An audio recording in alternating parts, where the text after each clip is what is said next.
From carry-ons to carrying on, his dissent would not relent. Yes, Rand Paul, if that's his real name, was especially chatty on Tuesday, bringing the nomination of John Brennan as CIA director to a halt.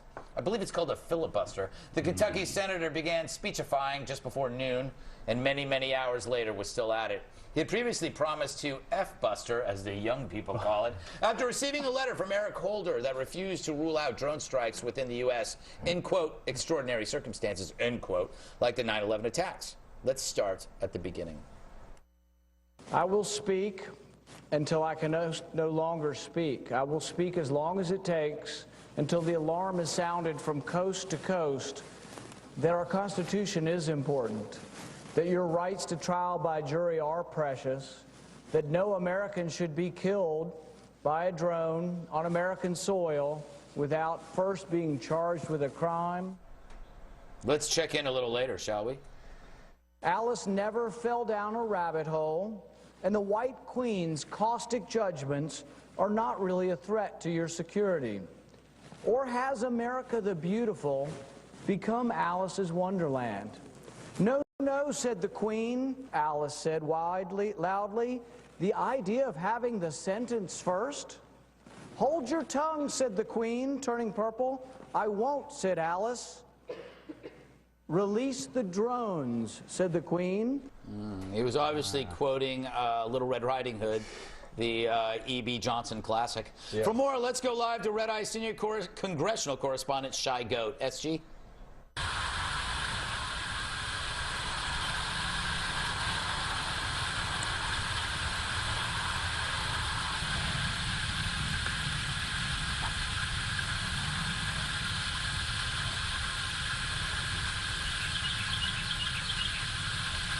You are adorable, Shy Goat. Don't be shy. Come on. We love you. Hey, Jedediah, do you stand with Rand or do you smolder with Holder? I kind of love Rand Paul now, I have to say. I thought this was amazing. The Alice in Wonderland part was my favorite, I have to admit. And the way he acted it out, I mean, he's got talent. He does have talent. Pretty impressive. Exactly. But look, he does what most people wouldn't do. Most senators wouldn't even think to do this. They wouldn't spend their time fighting for an issue like this. And it's really easy for Barack Obama or Eric Holder to have stopped this and just said, you know what, we don't want Americans to be killed on American soil with drones unless we're under attack. We don't condone that. We don't authorize it. It would have been really easy for them to stop this. And yet, that seems like something that's been really hard for our president to admit for some reason. This was showboating and nothing more. This is ridiculous. This was exactly like when Trey Anastasio plays a 35-minute solo. Look, I can do this. Nobody wants to listen to it, though. It was annoying. It was dumb. It was like a bad Andy Kaufman routine. It accomplished nothing. And it was a showpiece. It was a showpiece. It was a way for the right to take a shot at the left, and I get it. But it's a left. But it's not a right or left thing, no, Joe. And thank you for your fish reference. Yes. But no, I don't think, Matt, that this is right or left. This is about kind of a bizarre world we live in, where you have an administration who condemned waterboarding, i.e. drowning, but it's for droning. Yeah, it's kind of a weird thing. There's a pretty good piece in the Daily Beast recently about this. There's a new Civil Liberties Caucus in the Senate, and it's bipartisan, basically. It's Rand Paul, Ron Wyden, Democrat from Oregon, Mike Lee, who's helping him out, and other people who are actually talking about this in a serious way, which we haven't seen in a long time, which is awesome. And it's like the #1 Twitter hashtag trending, and they were reading from the tweets. Ted Cruz, I swear to God, was like reading live tweets on the Senate floor.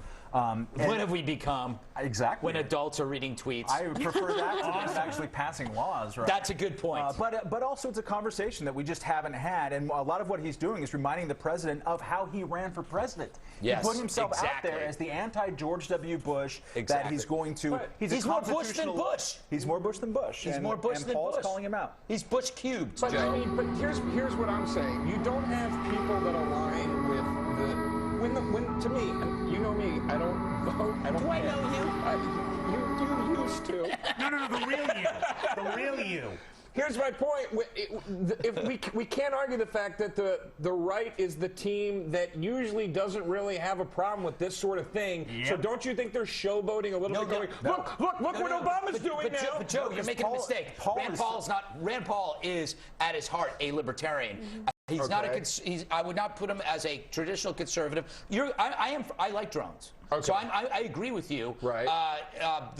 The argument that you're making, though, can be made against the left, who, if Bush was doing this, would be up in arms. I hate using that cliche because it's they absolutely would be. I agree with you there. They would be voting in a majority with Rand Paul instead of today in the filibuster. He said, "I will stop this right now if we can just get a non-binding, since the Senate resolution, unanimous, saying that we all think that it's kind of bad to drone Americans to death on their own soil." And Dick Durbin, Democrat from wherever the hell he's from, said, "No, I'm not ready to go there yet." So he's still talking. You know what? You convinced me. I changed my argument. I apologize for disagreeing with you and you and you.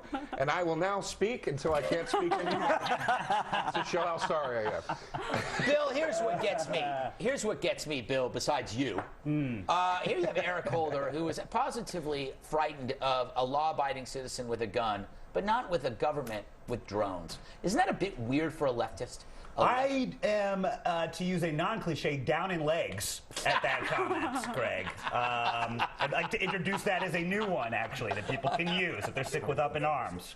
I think some cynics would say that this is less a man who's standing up for his ideals and more a guy that's trying to get out of the shadow of his dad and make a name for himself on that crazy little game we call filibustering. And those cynics are absolutely right. But don't you think? No, I don't think so at all. We haven't had a filibuster since the great filibuster of 1883 by Jackie Thompson. Yeah. Remember that one? The Jackie Thompson. R.I.P. Jackie. Filibustering on pastrami and the dangers of pastrami. And he's not reading out of the phone book. That's what Harry Reid did when he did this for 13 hours. And that would actually be fun. Rand Paul really cares about privacy issues. He really cares about these issues. If you follow his career at all, he is the guy out front and center calling out Republicans, calling out Democrats. Whoever he needs to call out on these issues, he does it. So I think frankly, I agree with him on that. Having said that, anyone who's really into privacy is probably secretly creepy.